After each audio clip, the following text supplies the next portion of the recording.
prime-time ITV programme watched by 17 million. Nice to see you. You're from Milford Haven down there. It's a lovely part of the world. You've got an unusual hobby, John, haven't you? He had murdered 2 people. Oh yes, the scuba diving. The scuba diving. And apparently it's the place to do it down there, isn't it? Oh, we've got the coastline. Within 3 weeks of this filming, he'd murder 2 more on that same coastline. What was the motive? What could have happened? It must have been horrific. A complete madman could only have carried it out. His appalling crimes cast a long, dark shadow over a peaceful rural community as he continued to live amongst them.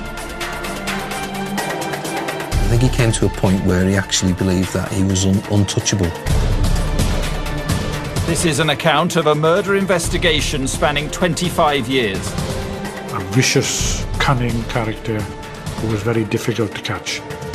The cutting-edge forensic evidence that finally convicted a serial killer. When you find the first bit of evidence, it's like turning on a light switch, and suddenly it's all illuminated. And the victims he left behind. How can you live with yourselves with what you've done to my parents? All this has dominated so much of my life.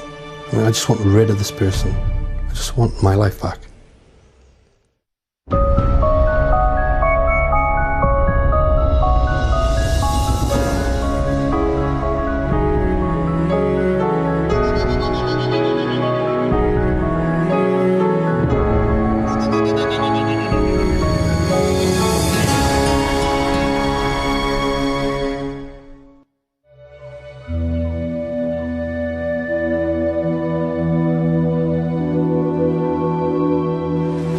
This is the peaceful, rural Pembrokeshire coast, West Wales.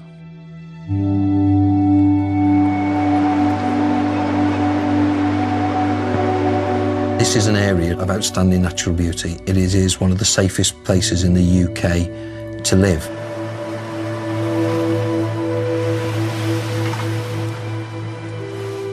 The aptly named Little Haven is a popular holiday destination and the perfect base to explore the coastline.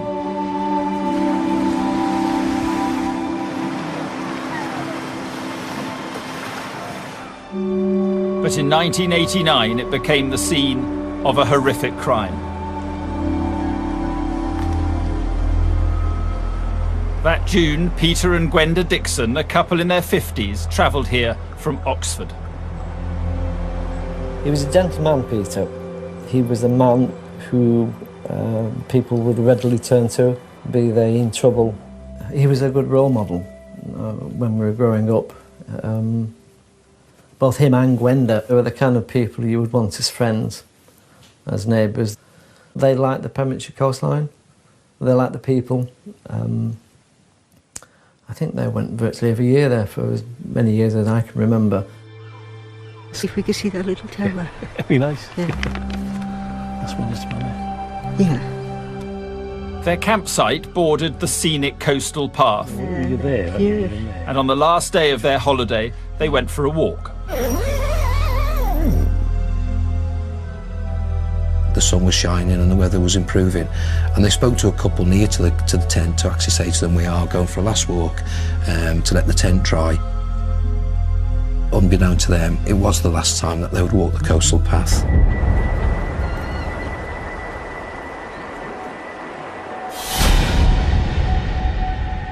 Around half a mile from the campsite, they entered a wooded area.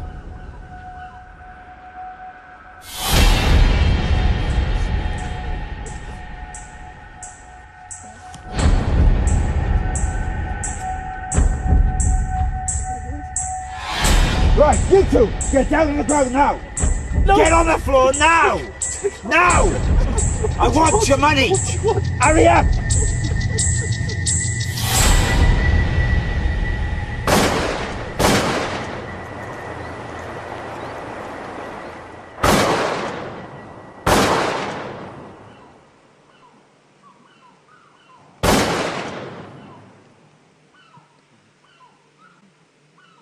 Two days later, their son Tim reported them missing, and police began to comb the area. Was overlooking the coastal path now and the bay in front of me, puzzling now, thinking what on earth might have happened. And I hadn't been there 5 minutes when all of a sudden my 2 dog handlers shouted, "Don, boss, come quickly." I ran up the coastal path, some 300 yards, and there, down in a ravine on the right-hand side, was the most horrific scene that I've ever come across. The 2 bodies of Mr. and Mrs. Dixon, female lying here, male 6 foot away, tied up, shotgun wounds. Terrible, terrible sight. I must admit, I was really shocked to the roots. Peter was tied up and they'd been robbed and shot in the face at point-blank range with a sawn-off shotgun. I think as an investigator, what becomes quite clear is the amount of violence that the victims have had to suffer. And one of them must have been shot before the other, knowing that their fate was going to be the same. I can't believe what state of mind they must have been in just before the moment that they were actually murdered. Pembrokeshire's largest ever murder inquiry was launched, sending shockwaves through the quiet rural community. Holidaymakers have been warned to be on their guard while the hunt for the killer of Mr. and Mrs. Dixon continues. One of those chance encounters that has an impact on you for the rest of your life. If it hadn't rained the night before, if it had gone north instead of south. But there's lots of ifs and buts in life, and the consequences of this if and but has lived with us for the last 22 years. Please, if anyone has any information that might help, tell the police. And to the persons responsible, you can't be happy with yourselves. Why don't you just give yourselves up to the police? How can you live with yourselves with what you've done to my parents?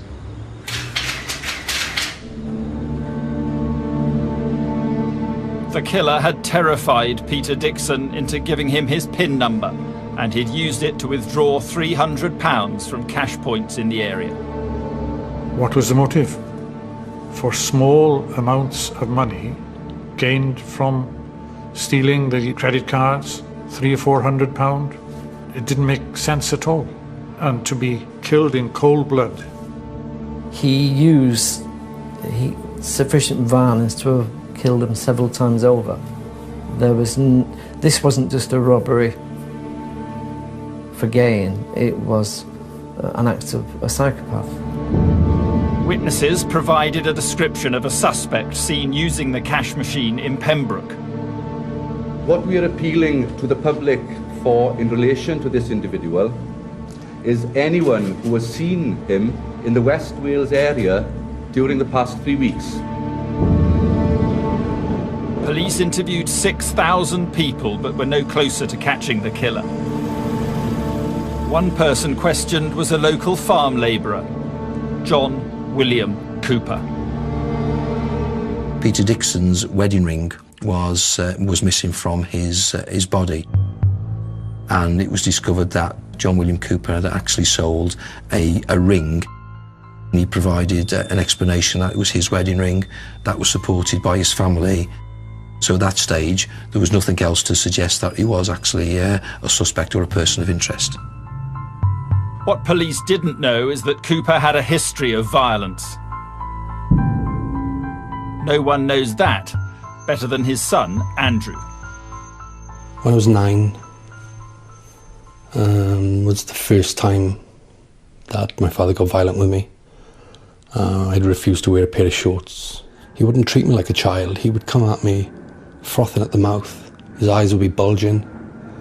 He'd expand himself, he'd clench his fists, and he would lay into me like I was made of rubber. He'd purposely bounce me off door frames and just throw me around like I was a doll.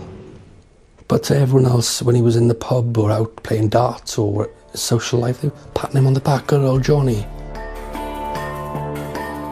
No one suspected John Cooper of the murders and after 18 months, the inquiry was scaled down. To think that two people who came to an area that they loved to effectively to be tied up and executed, it really went beyond belief for those involved, and the shockwaves carried on for many, many years.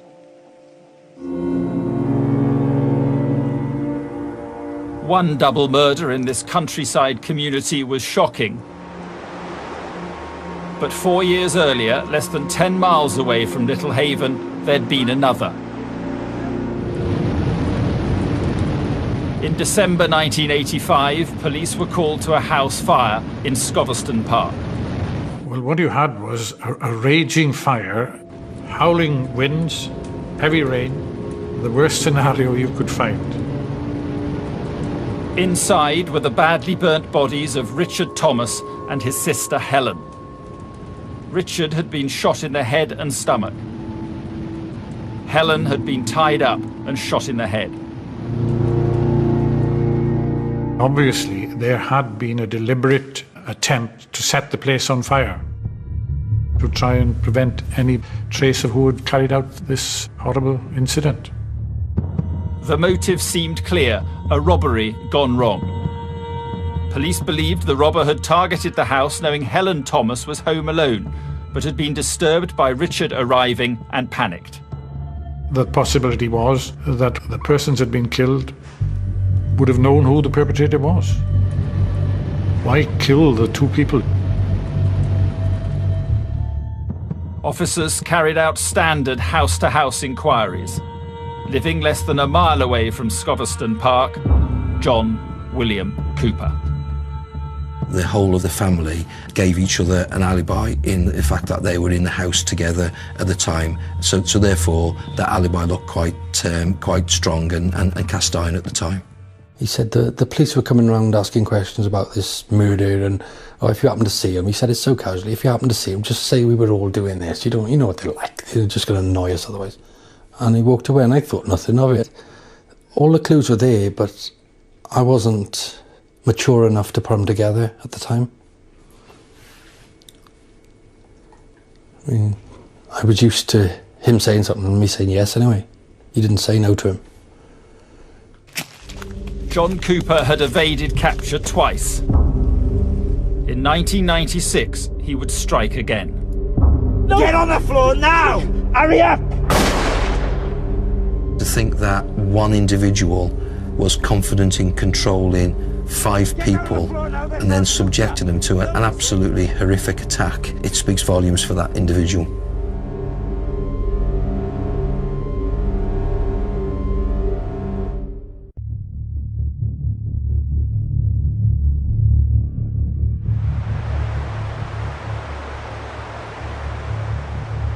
By the 90s, the Welsh county of Pembrokeshire had 4 horrific unsolved murders. In 1985, Helen and Richard Thomas were shot dead in their home and their house set on fire. In 1989, Peter and Gwenda Dixon were executed, also by shotgun, on a bright summer's day on the coastal path near Little Haven. Any murder is violent, but these were particularly horrendous crimes. I think it shocked the community, and I think it shocked the police officers investigating, because it was so out of their experiences in dealing with crime within that area.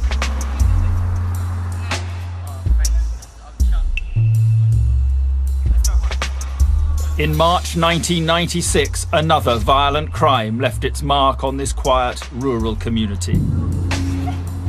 5 local teenagers walking through fields in Milford Haven were subjected to a terrifying attack. Just as it was starting to go dark, they were aware of a man or a figure walking towards them with a torch.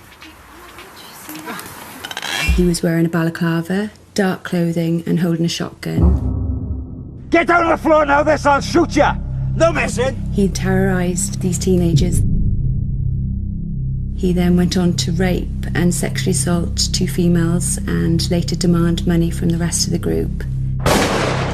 He fired the shotgun in the air as a warning shot, so it must have been an absolutely terrifying experience for all of them. They were children going down to the woods that night, and once the incident had occurred, they had to grow up very quickly. They lost their innocence, their confidence, their trust in other people. That must be a dreadful thing to try to come to terms with. No one was caught, leaving Pembrokeshire Police with 3 unsolved violent crimes in 10 years. At the same time, the local area was plagued by burglaries and armed robberies. These robberies tend to fit into the same pattern. Single females in houses, attacked during the evening by a single offender, and the offender was carrying a sawn-off shotgun and had a balaclava. In November 1996, the intruder was disturbed during one such robbery. Fleeing the scene, he discarded items in a hedge. Police making inquiries at a nearby house found stolen goods. The house belonged to John William Cooper. We looked at in the region of 70 burglaries that we believed he'd committed. Not only his house, but his family's houses were searched, and a great deal of property were recovered from those houses.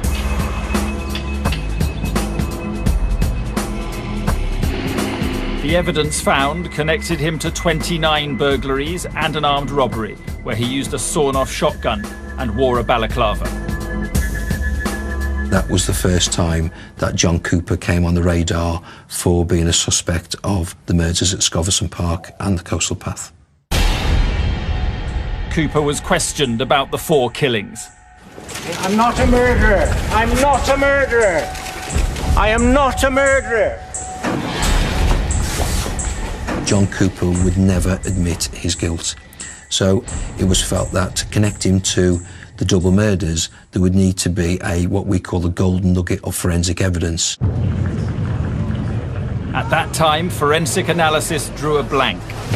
They're using me to clear old crimes. It shouldn't be allowed. It shouldn't be allowed. Cooper was sentenced to 14 years for burglary and robbery. For 8 years, all the evidence collected for the case was carefully stored by Dyfed-Powys Police.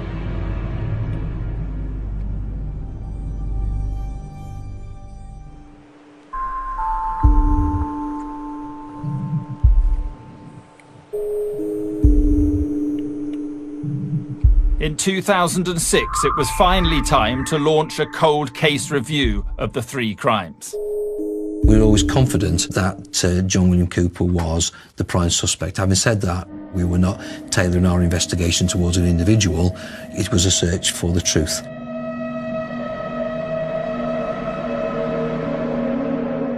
Advances in forensic science might now lead them to the golden nugget of evidence they needed.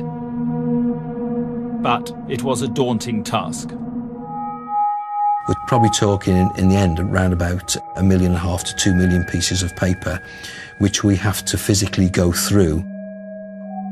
We are talking of thousands of exhibits. The team had to make vital decisions about what might give them that crucial forensic link. We knew that we couldn't just say, right, there's 5,000 exhibits. Here you are, forensically look at those 5,000 exhibits, because A, it's not practical, and B, you just couldn't afford to do an investigation.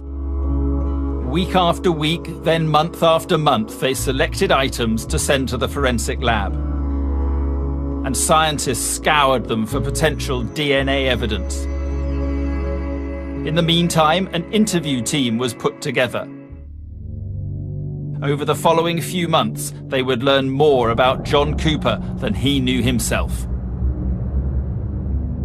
Within a social environment, he could come across as a very pleasant individual. A number of people that actually played darts with him said that he was very well mannered. Can you name one of them? Hampshire. Is right, sir, for £140.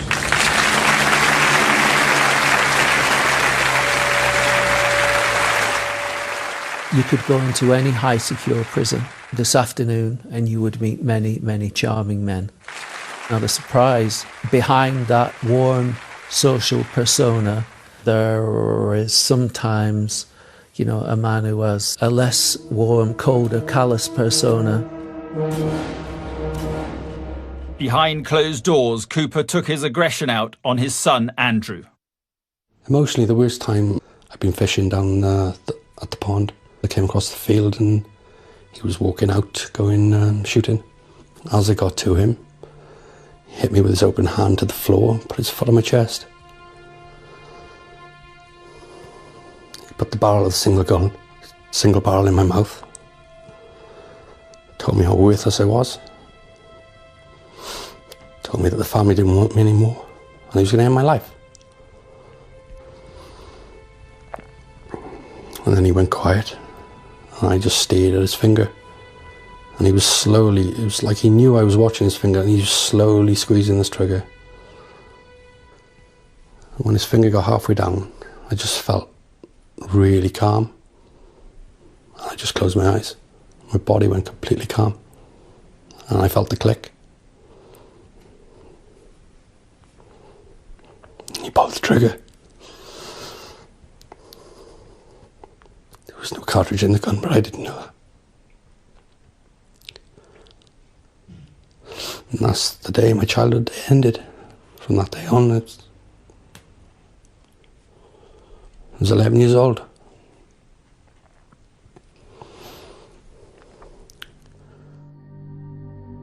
John Cooper was a gambler.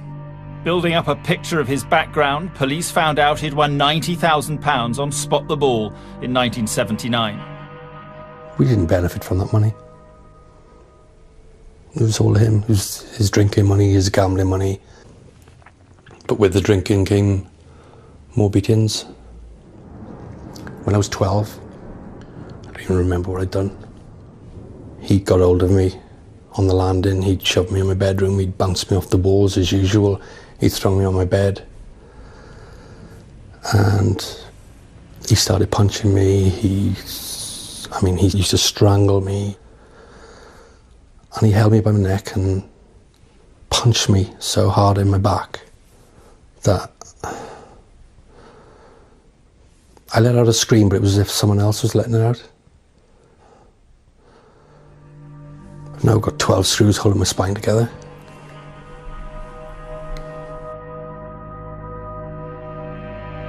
Cooper's prize money should have set the family up for life. But over the following years, he lost it all. He entered into a number of business ventures which were built on sand. They were doomed to fail. As he lost money then, obviously the lifestyle that he had then adopted began to suffer. That began to make sense in terms of better understanding burglaries, obviously, because he's after money, but also about risk-taking and excitement to compensate for whatever else was missing in his life.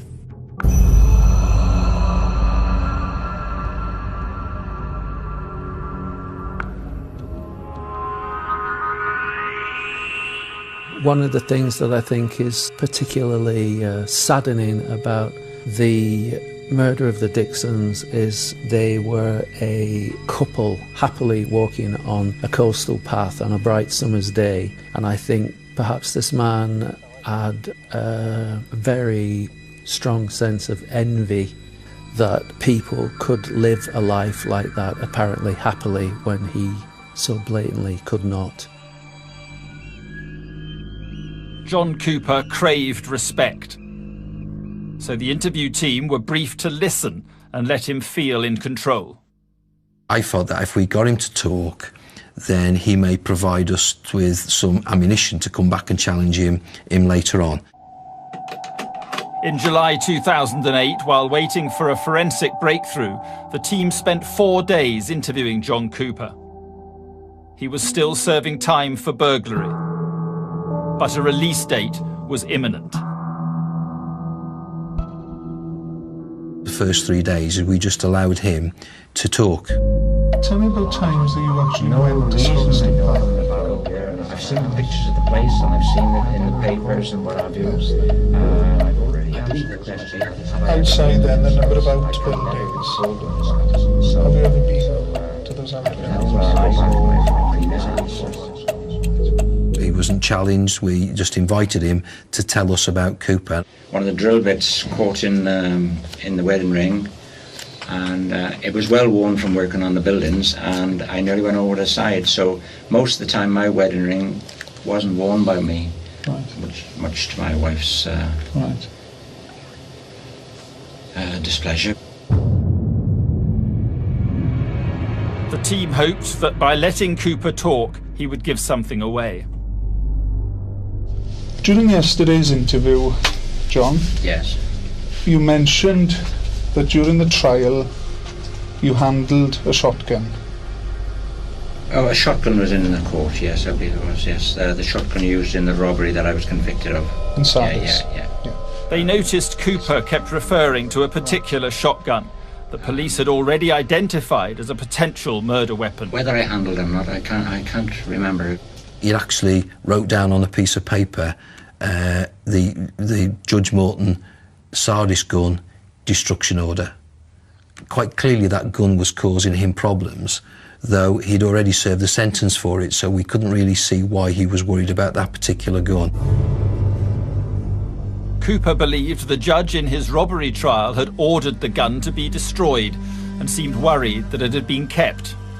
It had already been forensically examined, but police asked scientists to inspect it again. John Cooper was returned to his cell to see out the last few months of his prison term. I think he came out to the interviews as if he had won the battle. He was confident that at the conclusion of the inquiries that he wouldn't be charged. In January 2009, John William Cooper was released from prison. I'd had a conversation with Adrian West, and some of the things he said to me really caused me concern in that, you know, Steve, the person who's done this has enjoyed what they've done. He will be released into the community. He will have ideas about what he's going to do. They will fail. He will enter a spiral of offending, and he will kill again.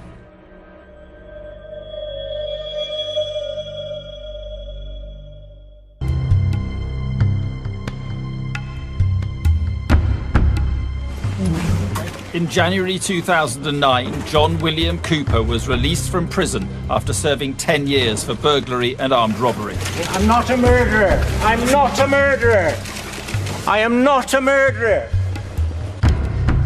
Dyfed-Powys police believed he'd committed 4 shotgun murders, a rape and a sexual assault, but had never been able to find proof. In 2006, they had launched a cold case review determined to find a forensic link in items taken from Cooper's house.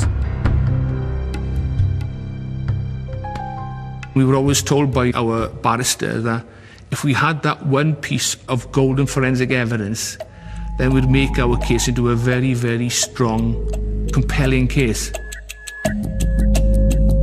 2 years into the inquiry, after failing to find DNA evidence, the team changed tack and started to look at clothing fibres. It is amazing. There's a huge variety of different textile fibres, and I think people don't quite realise the enormous variety there is, and therefore why it's such a good evidence type. Analysts looked at tapings from various exhibits under a microscope to identify any matching fibres. One of the items police chose for examination was a pair of John Cooper's shorts.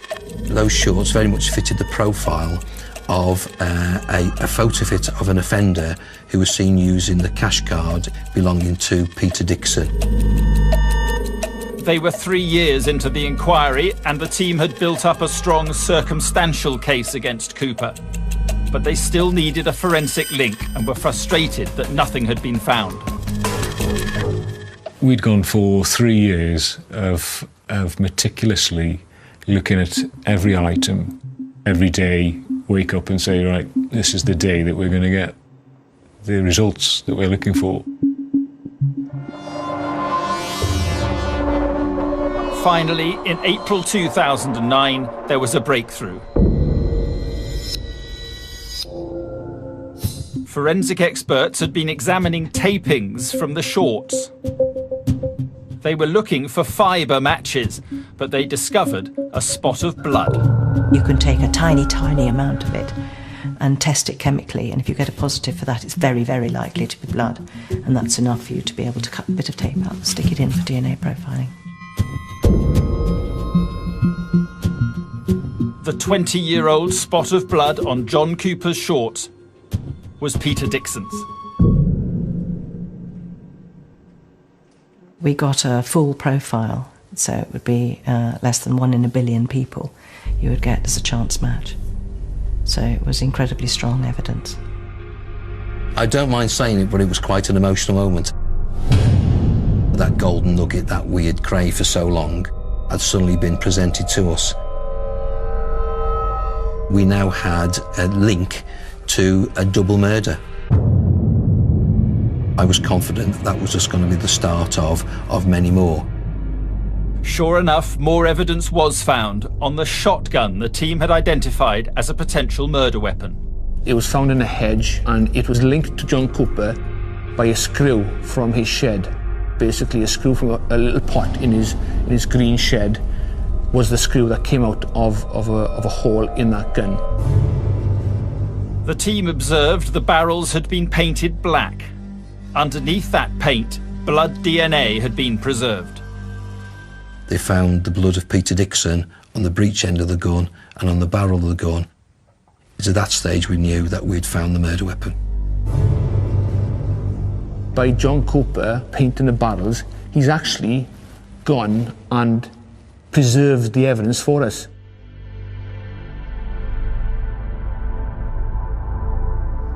Dyfed-Powys police now had evidence that John Cooper had executed Peter and Gwenda Dixon on the coastal path near Little Haven.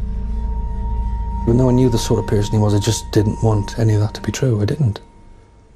I mean, to kill someone for just a few £100, to kill someone anyway, but I mean, they were executed for a few £100. I'm still trying to get my head around that one. I really am. To strengthen their case, police wanted to connect Cooper to a description of a man seen using Peter Dixon's cash card. From the Hunter inquiry, it had been identified that he'd appeared on Bullseye. John and Harvey with £220, please.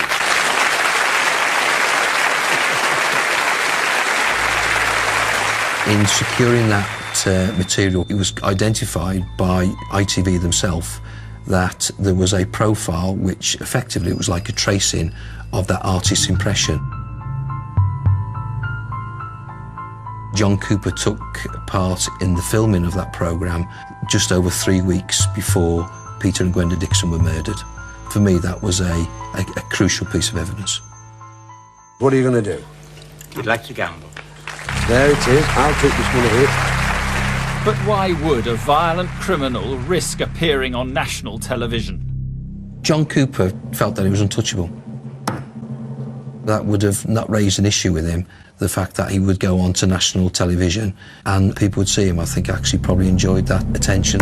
20. It's attracted within the local community. And 1, 26. He would have seen it as a challenge to go on. Even so, he still gambles. That's what it means, compulsive. They just can't give it up, can they? As he had done throughout his life, Cooper gambled and lost. Oh, unlucky. Just 3 weeks later, he murdered Peter and Gwenda Dixon.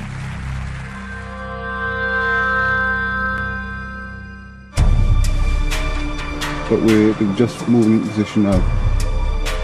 In May 2009, Dyfed-Powys police arrested John Cooper for murder.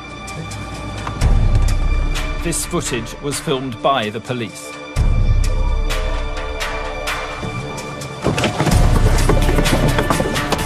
He's kicked off. Huh? He's kicked off.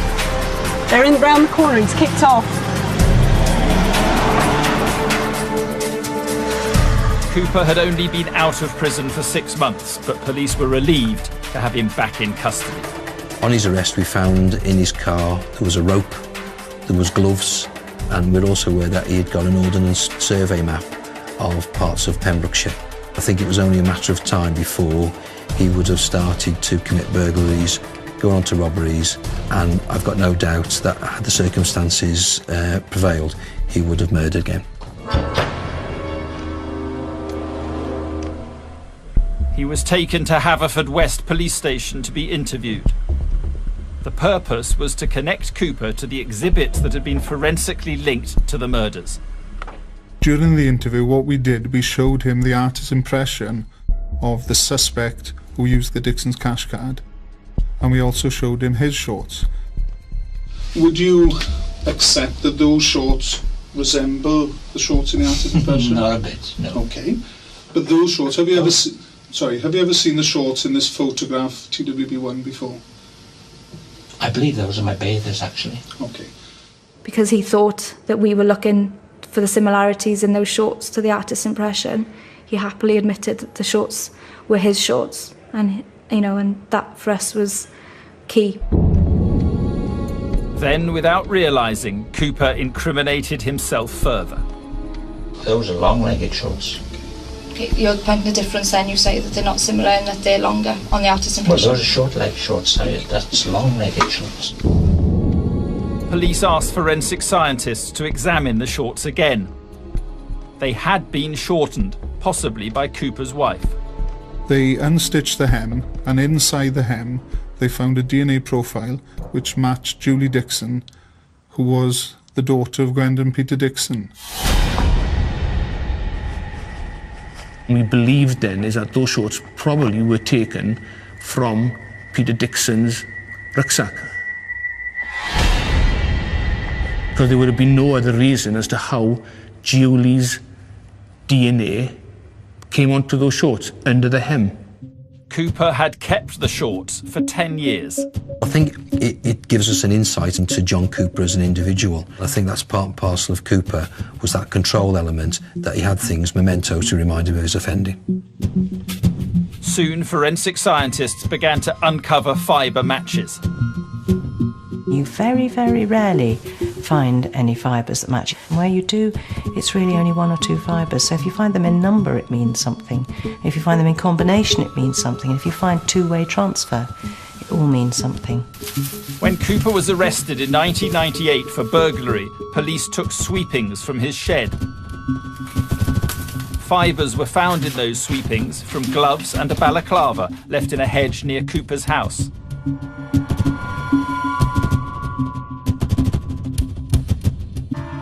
Scientists looked for matching fibres on exhibits from the 4 murders and a violent sexual attack on teenagers in Milford Haven.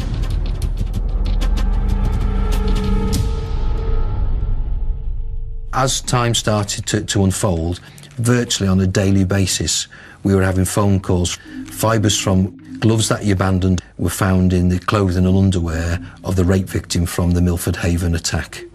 Fibres from one of those gloves was found in the sewn hem of the shorts that we recovered from his house. Fibres found in the pockets of those shorts were linked to fibres found on the socks of Richard Thomas from the Scoverson murders. Cooper's habit of storing and reusing his offending toolkit meant fibres from each crime could be traced back to him. Faced with the forensic evidence, Cooper still refused to admit his guilt, even pointing the finger at his own son. Have you any explanation to give as to how that blood could have innocently appeared on the shorts? I really do not know. As I said, my wife sourced the shorts.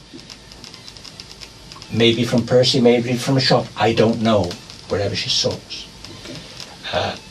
More worryingly is my son used to take my clothes whenever he wanted it, and that would be more of a worry for a father. I couldn't believe it.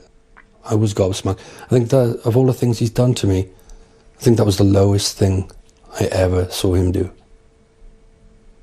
That was a hard thing to hear your own father say about you. I believe that you're responsible for the murder of Helen and Richard Thomas, and also the murders of Gwenda and Peter Dixon.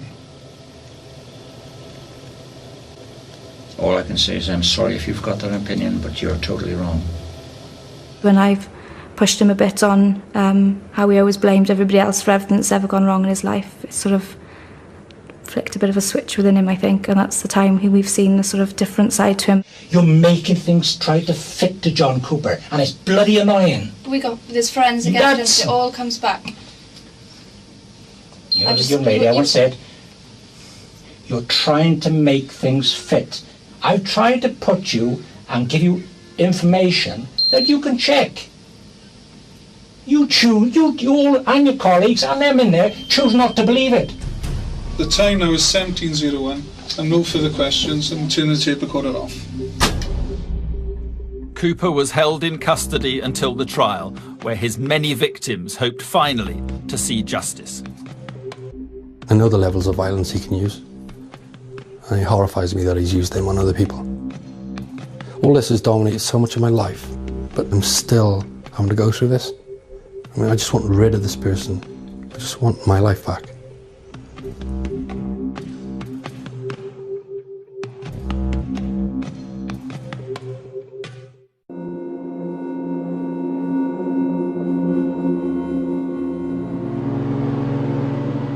The long-awaited trial of John William Cooper began in March 2011. You must judge me after the trial, not before. Judge me after the trial. He was charged with the brutal murders of Helen and Richard Thomas in their home, Peter and Gwenda Dixon on the Pembrokeshire coastal path, and an attack on 5 teenagers in Milford Haven involving the rape of a 16-year-old girl and the indecent assault of another. Even faced with substantial evidence, he would never admit his involvement in anything. I'm disgusted that he won't give some closure to people out there. I'm disgusted. The trouble with the bully is, beating you is only half of their pleasure. The other half of their pleasure is knowing that you're scared of them for the rest of your life. And I believe that's what he's doing to these victims by not telling them. Just get on the floor!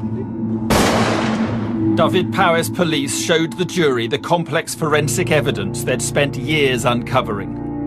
Cooper had kept mementos of his offending that connected him to all of the crimes. When you look at those links, it's quite a compelling forensic link.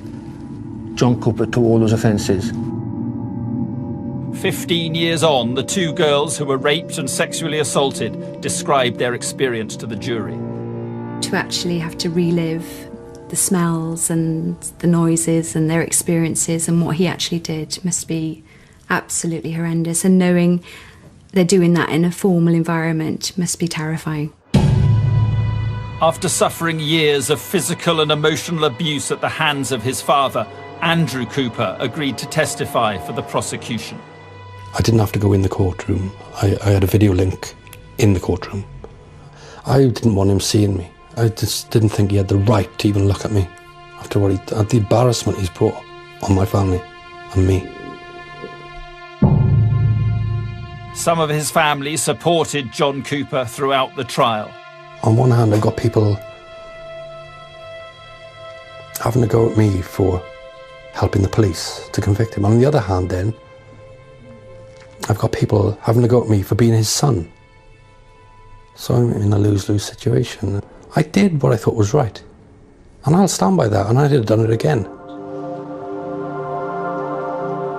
The trial lasted 9 weeks. The jury took 3 days to come to a verdict. I remember looking at the jury, and I thought,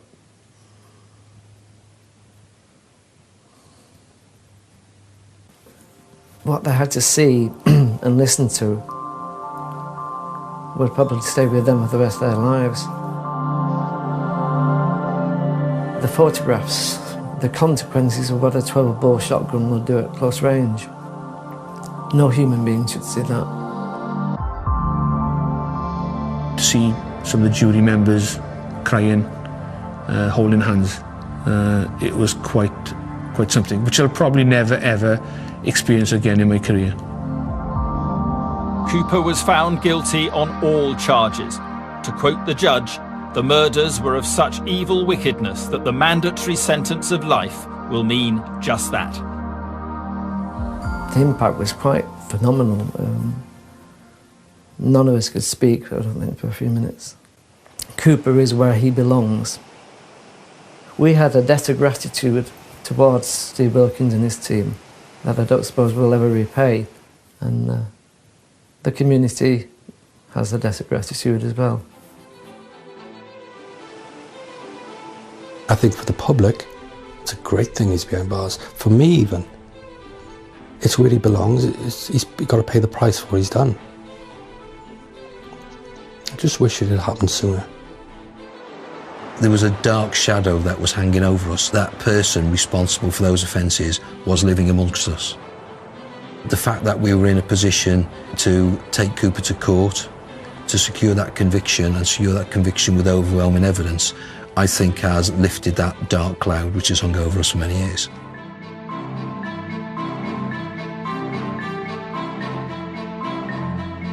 It's the movie that made you afraid to go back into the water again, and all because of a really dodgy rubber shark. Steven Spielberg's classic sequel Jaws 2 is at 9 tomorrow night. Up next, Bond is the word, but who killed fellow agent 009? Octopussy in a sec.